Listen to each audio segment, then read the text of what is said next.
या व्हिडिओमध्ये कमरेइतके पाणी या एक्सप्रेस वेवर साचलेलं दिसत आहे। खोपोलीजवळ बोरघाटात अमृतांजन पुलाजवळ कमरेइतके पाणी साचलं आहे आणि इतक्या पाण्यातून वाहन चालक मार्ग काढत पुढे सरकत आहेत। यातच पावसाचा जोर आणखी वाढला तर मुंबई पुणे एक्सप्रेस वे कधीही बंद पडू शकतो।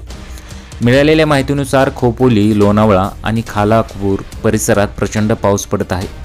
खोपोली आणि परिसरात 209 मिलीमीटर पावसाची नोंद झाली आहे। याचाच हा परिणाम आहे। आतापर्यंत पहिल्यांदाच एक्सप्रेसवेवर पाणी साचलं आहे। याचा फटका वाहन चालकांना बसतोय। एक्सप्रेसवेवर साचलेल्या पाण्याचा व्हिडिओ पाहिला तर 2 ते 2.5 फुटांपेक्षा जास्त पाणी येथे साचलं आहे। या ठिकाणी सुरक्षा कर्मचारी आणि पोलीस उपस्थित आहेत। मात्र एक्सप्रेसवेवरील ट्रॅफिक आणि वाहनांचा वेग लक्षात घेता वाहनं थांबवणं कठीण झाल्याचं दिसत आहे। सोशल मीडियावरती या घटनेचा व्हिडिओ प्रचंड प्रमाणात व्हायरल झालेला आहे। मुंबई पुणे महामार्ग पाण्याखाली कमरे इतक्या पाण्यातून मार्ग काढण्याची वेळ, वाहतूक होणार ठप्प।